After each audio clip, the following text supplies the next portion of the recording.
Dans le cadre de la lutte contre la fièvre hémorragique, la sensibilisation s'accentue au Sénégal.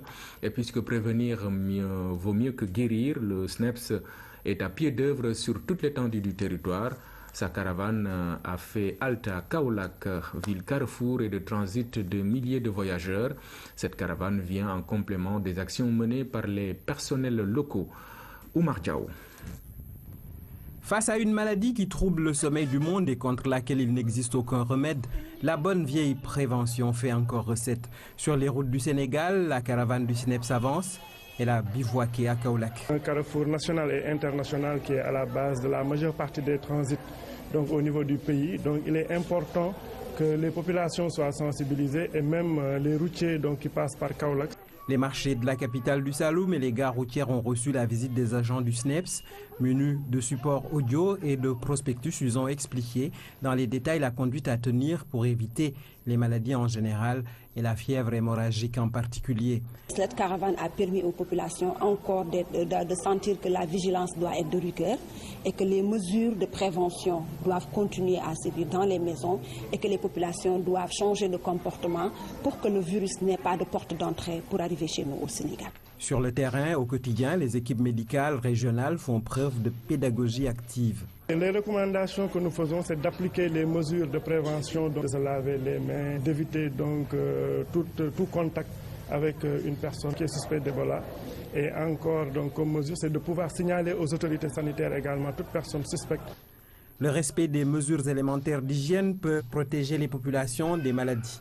On peut toujours s'en remettre à Dieu, mais chacun a une certaine responsabilité dans ce qui peut lui arriver. Le nombre de victimes d'Ebola ne cesse de grimper. La menace et l'inquiétude de même. L'Organisation mondiale de la santé parle d'urgence de santé publique de portée mondiale. Le Nigeria, l'un des nouveaux foyers du virus, a décrété l'état d'urgence. Cet état d'alerte maximale se justifie par le fait que la maladie n'a pas de traitement spécifique. Elle est très contagieuse et très souvent mortelle. Ebola n'est pas le seul virus responsable de ces fièvres hémorragiques. Mais il faut noter que Ebola constitue la pathologie la plus redoutable sur le plan non seulement de la contagiosité mais également sur le plan de la létalité. Donc on peut avoir une létalité de 50 à 90% selon les séries. Ebola se manifeste par une forte fièvre avec des céphalées, des myalgies, c'est-à-dire des douleurs au niveau des muscles, mais également ces symptômes vont s'associer à des douleurs abdominales, une diarrhée sanglante, des vomissements souvent associés à du sang, on parle d'hématémèse. Et également les autres signes hémorragiques, donc c'est l'épistaxis, saignement au niveau du nez, ce sont les gingivorragies au niveau de la bouche. Également, on peut même avoir un écoulement de sang noirâtre au niveau de l'anus, on parle de méléna. Donc il y a plusieurs signes hémorragiques qu'on retrouve. Donc c'est comme son nom l'indique, c'est une fièvre hémorragique.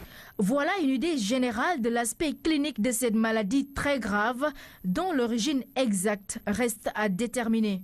Il se pose un problème par rapport à ce qu'on appelle le réservoir naturel. Vous savez que dans certaines maladies, certains virus, bactéries ou parasites, il y a ce qu'on appelle un réservoir naturel. Ça veut dire que c'est un animal qui héberge des germes sans tomber malade. Maintenant, pour ce qui est d'Ebola, on n'a pas encore carrément élucidé par rapport à cela. En tout cas, on sait que les singes, les antilopes, les porcs, tous ces animaux-là, ils font la maladie, mais ils en meurent. Donc ça veut dire que ce n'est pas de réservoir naturel, parce qu'ils contactent la maladie, après ils en meurent.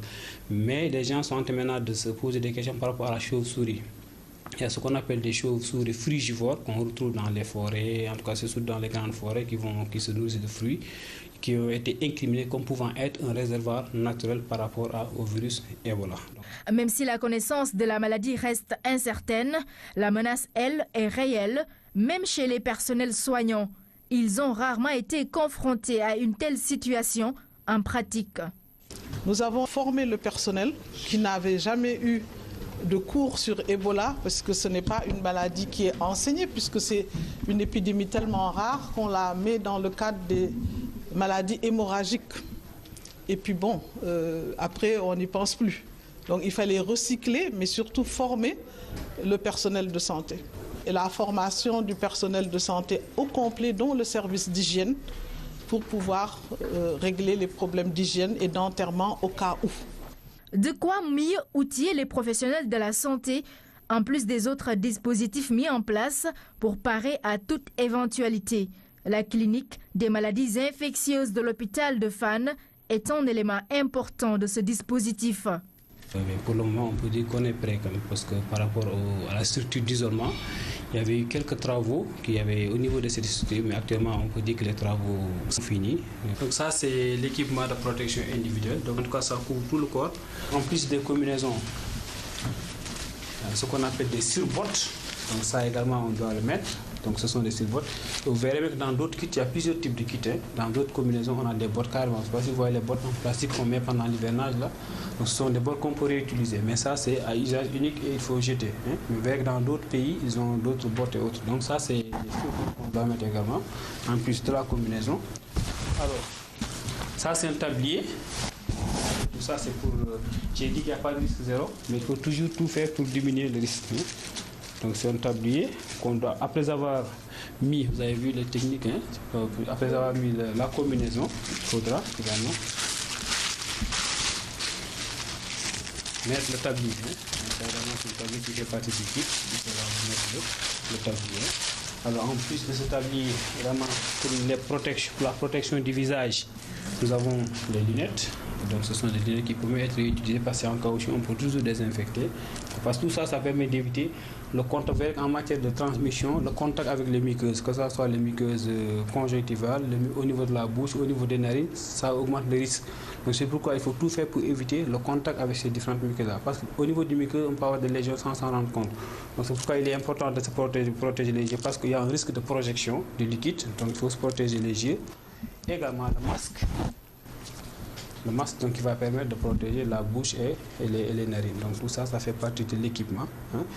Alors ensuite, qu'est-ce qu'on a dans l'équipement? C'est les gants. Effectivement, il faut toujours des gants. Et ici, dans le cadre d'Ebola, la personne doit avoir 2 paires de gants. Maintenant, le véritable problème avec Ebola, c'est après avoir mis la tenue, après avoir vu le malade maintenant qui est atteint d'Ebola, maintenant c'est les déshabillés. C'est là où il y a le risque de contamination. Parce qu'en se déshabillant, on risque de se contaminer. Donc c'est pourquoi on essaie de tout faire pour éviter ces dégâts. C'est pourquoi on a mis les 2 gants et tout. Et maintenant, vous verrez que c'est expliqué au niveau d'une affiche comment il faut se déshabiller. C'est bien expliqué comment il faut se déshabiller. Tout semble donc en place pour affronter l'ennemi s'il arrivait qu'il se présente. Le seul moyen d'éviter sa survenue reste la prévention. Et c'est l'affaire de tout un chacun. On peut également avoir, dans ces zones d'épidémie des liens de parenté, on demandera aux populations de surseoir au voyage dans ces zones d'endémie ou d'épidémie actuellement, en attendant que l'épidémie se tasse. De continuer à suivre les conseils pratiques, notamment c'est l'hygiène des mains, c'est se laver donc régulièrement au savon.